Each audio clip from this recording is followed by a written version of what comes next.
ಬೆಳಗ್ಗೆ ಎದ್ದ ತಕ್ಷಣ ಒಂದು ರೈಟ್ ಪ್ಲೇಸ್ಗೆ ಹೋದ್ರಿ ನಾವು. ಬೆಳಗ್ಗೆ ಒಂದು 6:30ಗೆ ಮನೆ ಬಿಟ್ಟರೆ, ಸೊ ರೀಚ್ ಆಗಿದ್ದು ಒಂದು 6:45ಗೆ 15 ಮಿನಿಟ್ಸಲ್ಲಿ ರೀಚ್ ಆದ್ರಿ. ಸೊ ಈ ಜಾಗ ಏನಪ್ಪ ಅಂತಂದರೆ, ಇದ್ರ ಬಗ್ಗೆ ಒಂದು ಸ್ವಲ್ಪ ಡಿಸ್ಕಸ್ ಮಾಡೋಣ ಈ ವಿಡಿಯೋದಲ್ಲಿ.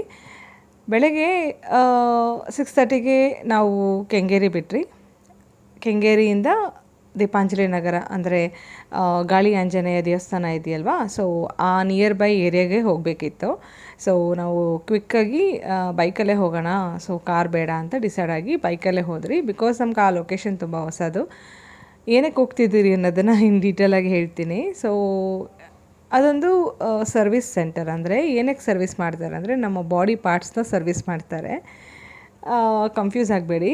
ಇನ್ ಕೇಸ್ ನಿಮಗೇನಾದರೂ ತುಂಬ ಪೇಯ್ನ್ ಇದೆ, joint pain, muscle pain, cramp ಆಗಿರ್ಬೋದು, ಏನಾದರೂ ನರಗಳು ಪ್ರಾಬ್ಲಮ್ ಆಗಿರ್ಬೋದು, ನಡೆಯೋಕ್ಕಾಗ್ದಿರೆ ಅಥವಾ ಉಳುಕಿರೋದು, and different kind of body pains, anything like ನಿಮಗೇನಾದರೂ ಡಿಸ್ಕ್ ಇಶ್ಯೂ ಆಗಿರ್ಬೋದು, ಈ ರೀತಿ ಏನಾದರೂ ಪ್ರಾಬ್ಲಮ್ ಇದ್ದು ಫಿಸಿಯೋಥೆರಪಿ ಮಾಡಿಸ್ತಾ ಲಕ್ಷಾಂತರ ರೂಪಾಯಿಗಳನ್ನು ಖರ್ಚು ಮಾಡ್ತಿದ್ರು ಸಹ ನಿಮಗೆ ಕ್ಯೂರ್ ಆಗಿಲ್ಲ ಅಂತಂದರೆ ಈ ಪ್ಲೇಸ್ ಅನ್ನೋದು ರೈಟ್ ಪ್ಲೇಸ್. ಬಿಕಾಸ್ ನನಗೆ ಇದು ಪರ್ಸ್ನಲಾಗಿ ನಮ್ಮ ನೈಬರ್ ಆಂಟಿ ಒಬ್ಬರಿಗೆ ಶೋಲ್ಡರ್ ಪೇಯ್ನ್ ಇತ್ತು. ಆಂಟಿ ಒಂಚೂರು ಯಾವುದೋ ಒಂದು ಫಂಕ್ಷನ್ಗೆ ಹೋಗೋ ಟೈಮಲ್ಲಿ ಕೆಳಗೆ ಬಿದ್ದು ಆಂಟಿಗೆ ಪೆಟ್ಟಾಗಿ ಆಂಟಿಗೆ ಕೈ ತುಂಬ ನೋವು ಬಂದು ಆಂಟಿ ಕೈ ಮೇಲೆ ಎತ್ತಕ್ಕೂ ಸಹ ಆಗದಿರೆ ಆಯಿತು. ಸೊ ಆಂಟಿ ಅಲ್ಲಿ ಹೋಗಿ ಜಸ್ಟ್ ಒಂದು 2 ಟೈಮ್ಸ್ ಹೋಗಿದ್ದಾರೆ.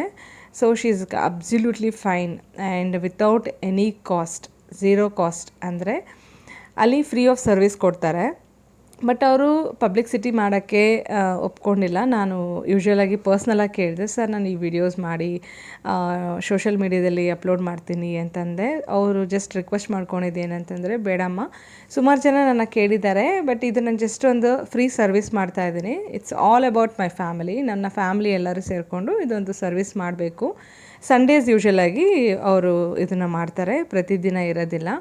ಇನ್ ಕೇಸ್ ಏನಾದರೂ ನಿಮಗೆ ಸಜೆಸ್ಟ್ ಮಾಡಬೇಕು ಅಂದರೆ ಜಸ್ಟ್ ನೀವು ಇನ್ಫಾರ್ಮೇಷನ್ ಕೊಡ್ಬೋದು. ಯಾರಾದರೂ ತುಂಬ ಪೇಯ್ನಲ್ಲಿದ್ದಾರೆ, ಡಿಸ್ಕ್ ಪ್ರಾಬ್ಲಮ್ ಆಗಿರ್ಬೋದು, ನರ್ವ್ಸ್ ಸಿಸ್ಟಮ್ ಏನಾದರೂ ಪ್ರಾಬ್ಲಮ್ ಆಗಿರ್ಬೋದು, ಎಲ್ಲಾದರೂ ಕೈ ಹಿಡ್ಕೊಳೋದು, ಕಾಲು ಹಿಡ್ಕೊಳೋದು, ಸೊಂಟ ಹಿಡ್ಕೊಳೋದು, ಈ ಥರ ಏನಾದರೂ ಆಗಿದ್ದರೆ ಅಂಥವ್ರಿಗೆ ಬೇಕಾದರೆ ನೀವು ಬಾಯಿಂದ ಬೇಕಾದರೆ ಸಜೆಸ್ಟ್ ಮಾಡಿ, ಅವ್ರಿಗೆ ಹೆಲ್ಪ್ ಆಗೋ ಥರ ಬೇಕಾದರೆ ನೀವು ಮಾಡಿ.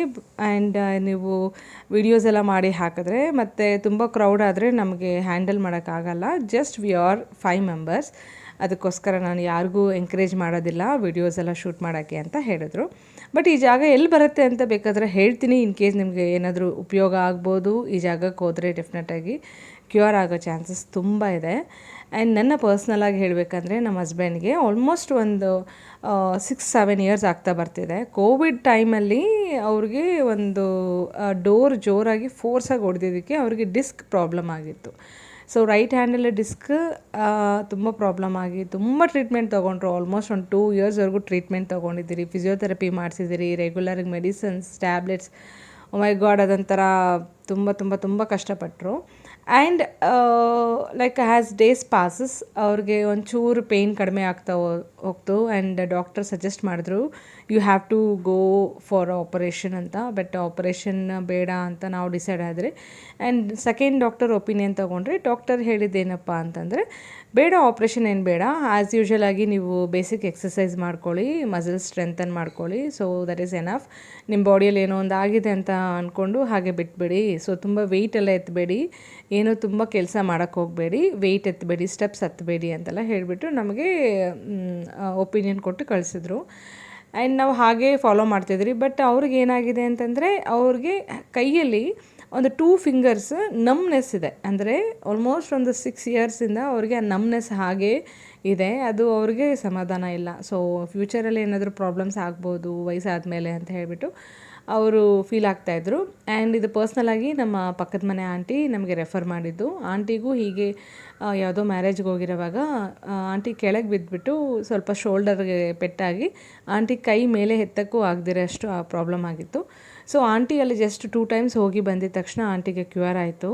ಸೊ ಆಂಟಿ ನಮಗೆ ಪರ್ಸ್ನಲಾಗಿ ಸಜೆಸ್ಟ್ ಮಾಡಿದ್ರು. ಸೊ ನಾವು ಇವತ್ತು ಬೆಳಗ್ಗೆ ಹೋಗಿ ತೋರಿಸ್ಕೊಂಡು ಬಂದ್ರಿ. ಸೊ ಅವ್ರು ಬೇಸಿಕ್ಕಾಗಿ ಸಂಡೇಸ್ ಮಾತ್ರ ಸಿಗ್ತಾರೆ ನಿಮಗೆ. ಇದು ಎಲ್ಲಿ ಬರುತ್ತೆ ಅಂತಂದರೆ, ಗಾಳಿ ಆಂಜನೇಯ ದೇವಸ್ಥಾನ ಇದೆಯಲ್ವಾ, ಸೊ ನೀವು ಅಲ್ಲಿ ಒಂದು ಪೊಲೀಸ್ ಸ್ಟೇಷನ್ ಬರುತ್ತೆ. ಸೊ ನೀವು ಕೇಳ್ಬೋದು, ಯಾರು ಬೇಕಾದರೂ ಪೊಲೀಸ್ ಸ್ಟೇಷನ್ ಎಲ್ಲಿ ಬರುತ್ತೆ ಅಂತ ಕೇಳಿದರೆ ಹೇಳ್ತಾರೆ. ಆ ಪೊಲೀಸ್ ಸ್ಟೇಷನ್ ಆಪೋಸಿಟಲ್ಲಿ ಒಂದು ಸಣ್ಣ ರೋಡ್ ಇದೆ. ಆ ರೋಡ್ ಒಳಗೆ ನೀವು ಹೋಗ್ತಾ ಲೆಫ್ಟ್ ಸೈಡಲ್ಲಿ 3rd ಬಿಲ್ಡಿಂಗ್, ಆ ಬಿಲ್ಡಿಂಗ್ ಬಂದು ತುಂಬ ಹಳೆಯ ಬಿಲ್ಡಿಂಗ್ ಆಗಿರುತ್ತೆ, ಅದು ಲೈಕ್ ಮನೆ ಟೈಪ್. ಆ ಮನೆಯಲ್ಲಿ ಅವರು ಸಂಡೇಸ್ 6:30ಇಂದ ಟೋಕನ್ ಕೊಡ್ತಾರೆ, 6:30ಇಂದ 7ವರೆಗೂ ಟೋಕನ್ಸ್ ಕೊಡ್ತಾರೆ, ಮತ್ತು 7ಇಂದ 9:30, 10, 11ವರೆಗೂ ಟ್ರೀಟ್ಮೆಂಟ್ ಕೊಡ್ತಾರೆ. ಅಂದರೆ ಪೇಷಂಟ್ಸ್ ಎಷ್ಟು ಜನ ಇರ್ತಾರೋ ಅಷ್ಟು ಜನಕ್ಕೆ ಹೋಗ್ತಾರೆ. ನಾವು ಹೋಗೋ ಟೈಮಲ್ಲಿ ಆಲ್ಮೋಸ್ಟ್ ಒಂದು 4 ಮೆಂಬರ್ಸ್ ಇದ್ದರು. ಸೊ ನಾವು 3rd ಟೋಕನ್ ತೊಗೊಂಡ್ರಿ. ಆ್ಯಂಡ್ ನಾವು ಕೂತಿರೋವಾಗಲೇ ಸುಮಾರು ಜನ ಬರ್ತಾಯಿದ್ರು. ಸೊ ಅವರ ಟ್ರೀಟ್ಮೆಂಟ್ ಆಗಿರುತ್ತೆ. ಆ್ಯಂಡ್ ನಮ್ಮ ಹಸ್ಬೆಂಡ್ ಹೋಗಿ ಅವರು ಫುಲ್ ಕಂಪ್ಲೀಟಾಗಿ ಎಕ್ಸ್ಪ್ಲೇನ್ ಮಾಡಿದ್ರು. ಅವ್ರು ಹೇಳಿದ್ರು ಸುಮಾರು ವರ್ಷ ಆಗಿದೆಯಲ್ವ, ಸೊ ನಿಮಗೆ ಬೇಸಿಕ್ ಇದೆಲ್ಲ ಮಾಡ್ತೀರಂತ ಸಮಥಿಂಗ್. ಅವ್ರು ಏನೇನೋ ಮಸಾಜೆಲ್ಲ ಮಾಡಿ, ಸೊ ಸ್ಟ್ರೆಚ್ ಎಲ್ಲ ಮಾಡಿಸಿ, ಆ್ಯಂಡ್ ಅವ್ರದ್ದೇನೋ ಒಂದು ಸ್ಪೆಷಲ್ ಟ್ರೀಟ್ಮೆಂಟ್ ಎಲ್ಲ ಮಾಡಿ ಕಳಿಸ್ಕೊಟ್ರು. And he is feeling relaxed. And ಅವ್ರು ಹೇಳ್ತಿದ್ದಾರೆ ನನಗೆ ಬೆಟರ್ ಅನಿಸ್ತಿದೆ, ಬಾಡಿಯಲ್ಲೆಲ್ಲ ಫುಲ್ ನೆಟ್ಗೆ ಎಲ್ಲ ತೆಗೆದು ಅವ್ರಿಗೆ ಕಂಫರ್ಟ್ ಝೋನ್ ಮಾಡಿ ಕಳಿಸಿದ್ದಾರೆ. ಆ್ಯಂಡ್ ಇನ್ ಕೇಸ್ ನಿಮಗೆ ಏನಾದರೂ ತುಂಬ ಪೇಯ್ನ್ ಅನಿಸ್ತಿದೆ ಅಂತಿದ್ರೆ ನೆಕ್ಸ್ಟ್ ನೀವು ತಿರ್ಗಾ ಬನ್ನಿ ಅಂತ ಹೇಳಿದ್ರು. ಸೊ ಸೊ ಅವರು ಇವಾಗ ಕೆಲವೊಂದು ಎಕ್ಸಸೈಸ್ ಹೇಳಿದ್ದಾರೆ, ಅದನ್ನು ಮನೇಲಿ ಮಾಡ್ತಾಯಿರಿ. ಸೊ ಅದು ನಿಮಗೆ ಅವಾಗ ಸಾಫ್ಟನ್ ಆಗುತ್ತೆ. ಆನಂತರ ಬಂದರೆ ನಿಮಗೆ ಆ ಡಿಸ್ಕಲ್ಲಿರುವ ಪ್ರಾಬ್ಲಮ್ನ ನಾನು ಸರಿ ಮಾಡಿ ಕೊಡ್ತೀನಿ ಅಂತ ಹೇಳಿದ್ರು. ಸೊ ಲೆಟ್ಸಿ ವರ್ಕ್ ಆಗುತ್ತೆ ಅಂದ್ಕೊಂಡಿದ್ದೀನಿ, ಬಿಕಾಸ್ ಅವ್ರಿಗೆ ಫಸ್ಟ್ ಅಟೆಂಪ್ಟಲ್ಲೇ he felt somewhat better ಅಂತ ಅನಿಸ್ತು. ಸೊ ನಾನು ಆ ಜಾಗ ಅಲ್ಲಿ ಬೋರ್ಡ್ ಆಗಿರಲಿ, ಕ್ಲಿನಿಕ್ ಹೆಸರಾಗಿರಲಿ ಏನೂ ಹಾಕಿರಲ್ಲ, ನೀವು ಹಾಗೇ ಹುಡ್ಕೊಂಡು ಹೋಗಬೇಕು. ಆ ಬಿಲ್ಡಿಂಗ್ ಬಂದು ಒಂಚೂರು ಲೈಟ್ ಬ್ಲೂ ಕಲರ್ ಇರುತ್ತೆ, ಓಲ್ಡ್ ಬಿಲ್ಡಿಂಗ್ ಆಗಿರುತ್ತೆ. ಸೊ ನೀವು ಗಾಳಿ ಆಂಜನೇಯ ದೇವಸ್ಥಾನ ಹತ್ರ ಹೋಗಿ ಪೊಲೀಸ್ ಸ್ಟೇಷನ್ ಆಪೋಸಿಟ್ ರೋಡಲ್ಲೇ 3rd ಬಿಲ್ಡಿಂಗ್ ಆಗಿರುತ್ತೆ ಅದು. ಇನ್ ಕೇಸ್ ನಿಮ್ಗೆ ಯಾರಿಗಾದರೂ ಪ್ರಾಬ್ಲಮ್ ಇದೆ, ಸೊ ನಿಮ್ಗೆ ಅಫೋರ್ಡ್ ಮಾಡೋಕ್ಕಾಗಲ್ಲ, ಇನ್ ಕೇಸ್ ನೀವು ಅಫೋರ್ಡ್ ಮಾಡಿ ಸಹ ನಿಮಗೆ ಟ್ರೀಟ್ಮೆಂಟಲ್ಲಿ ಯಾವುದೂ ಸಕ್ಸಸ್ ಆಗಿಲ್ಲ ಅಂದರೆ ಇದೊಂದು ಸತಿ ಟ್ರೈ ಮಾಡಿ ನೋಡಿ. ಇದು ಪ್ರಮೋಷ್ನಲ್ ವಿಡಿಯೋ ಅಲ್ಲ, ಬಟ್ ಪೇಯ್ನ್ ಇರೋರಿಗೆ ಗೊತ್ತಿರುತ್ತೆ ಅದರದ್ದು ಎಷ್ಟೊಂದು ಪೇಯ್ನ್ ಅನುಭವಿಸಿರ್ತೀರ ಅಂದ್ಬಿಟ್ಟು. ಸೊ ಅದಕ್ಕೆ ಪರ್ಸ್ನಲಾಗಿ ಇದನ್ನು ಹೇಳ್ತಿದ್ದೀನಿ. ಸೊ ನಾನು ವಿಡಿಯೋ ಶೂಟ್ ಮಾಡೋಣ ಅಂದ್ಕೊಂಡೆ, ಬಟ್ ಅವರು ಒಪ್ಕೊಂಡಿಲ್ಲ. ಸೊ ಇದಕ್ಕೆ ನಾನು ರೆಸ್ಪೆಕ್ಟ್ ಕೊಟ್ಟು ನಾನು ವಿಡಿಯೋ ಶೂಟ್ ಮಾಡಿಲ್ಲ, ಹಾಗೆ ಈ ವಿಡಿಯೋ ಮಾಡ್ತಾ ನಿಮ್ಗೆ ಹೇಳ್ತಿದ್ದೀನಿ. ಆ್ಯಂಡ್ ಇವತ್ತು ಸಂಡೇ ಬೆಳಗ್ಗೆ ನಾವು ಬರೋವಾಗ ಆಲ್ಮೋಸ್ಟ್ 8:30 ಆಯಿತು. ಸೊ ಬರೋವಾಗ ಹಾಗೆ so mutton blood with chapati ಮಾಡೋಣ ಅಂತ ಡಿಸೈಡ್ ಆದೆ. ಸೊ ಹಾಗೆ ಬ್ಲೆಡ್ ತೊಗೊಂಡು ಚಿಕನ್ ತೊಗೊಂಡು ಬಂದ್ರಿ. ಬೆಳಗ್ಗೆ breakfast chapati with blood fry. So blood fry ತುಂಬ ಈಸಿ, ಜಸ್ಟ್ ನೀವು ಎಗ್ ಬುರ್ಜಿ ಹೇಗೆ ಮಾಡ್ತಿರೋ ಅದೇ ಟೈಪ್, ಸೇಮ್ ಆ್ಯಸ್ ಯೂಶ್ವಲ್ ಮಸಾಲೆ ಏನೇನು ಹಾಕ್ತಿರೋ. ಸೊ ಒಂದು ಕಡಾಯಲ್ಲಿ ಆಯಿಲ್ ಮತ್ತು jeera, mustard and chillies, curry leaves ಇದನ್ನೆಲ್ಲ ಹಾಕಿ ಆನಿಯನ್ ಎಲ್ಲ ಫೈನಾಗಿ ಚಾಪ್ ಮಾಡಿ ಹಾಕ್ಕೊಂಡು ಚೆನ್ನಾಗಿ ಫ್ರೈ ಮಾಡ್ಕೋಬೇಕು. ಆನಂತರ ginger garlic paste hockey garam masala powder 1 tea spoon, 2 tea spoon of dhaniya powder and 1 tea spoon of chilli powder. So chilli powder ಹಾಕಿಲ್ಲ ಅಂದ್ರೂ ಪರವಾಗಿಲ್ಲ, ಗ್ರೀನ್ ಚಿಲ್ಲೀಸ್ ಆಲ್ರೆಡಿ ಹಾಕಿದ್ದೀನಿ. ಬಟ್ ಇವಂತವು ನನಗೆ ಅದು ಸ್ವಲ್ಪ ಸ್ಪೈಸ್ ಲೆವೆಲ್ ಚೆನ್ನಾಗಿದ್ರೆ ಚಪಾತಿಗೆ ಚೆನ್ನಾಗಿರುತ್ತೆ ಅಂತ ಒಂಚೂರು ಚಿಲ್ಲಿ ಪೌಡರ್ ಹಾಕಿದ್ದೀನಿ.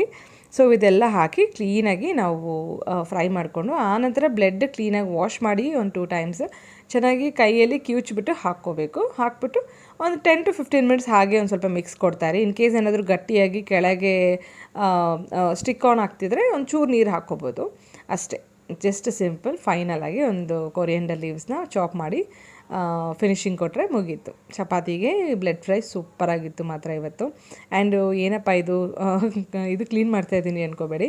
ಸೊ ಬಿಸಿ ಇರೋವಾಗಲೇ ನೀವು ಸೌಟಲ್ಲಿ ಕ್ಲೀನಾಗಿ ಸೈಡಲ್ಲಿ ಆಯಿಲೆಲ್ಲ ಸ್ಟಿಕ್ ಆಗಿರುತ್ತಲ್ಲ, ಸೊ ಆ ತವಾ ಮೇಲೆಲ್ಲ ಕ್ಲೀನಾಗಿ ಉಜ್ಜಿಬಿಟ್ರೆ ಬಂದುಬಿಡುತ್ತೆ. ಆನಂತರ ವಾಟ್ರ್ ಹಾಕಿದ ತಕ್ಷಣ ಅದೆಲ್ಲ ಕ್ಲೀನಾಗಿ ಎದೊಳ್ಬಿಡುತ್ತೆ. ವಾಶ್ ಮಾಡೋಕ್ಕೆ, ಕ್ಲೀನಾಗಿ ಮೇಂಟೈನ್ ಮಾಡೋಕ್ಕೆ ಇದೊಂದು ಸ್ಮಾಲ್ ಟಿಪ್. ಹೋಪ್ ಈ ವಿಡಿಯೋ ಇಷ್ಟ ಆಗಿದೆ ಅಂದ್ಕೊತೀನಿ. Meet you in another interesting video ಅಂತ ಹೇಳ್ತಾ ಟೇಕ್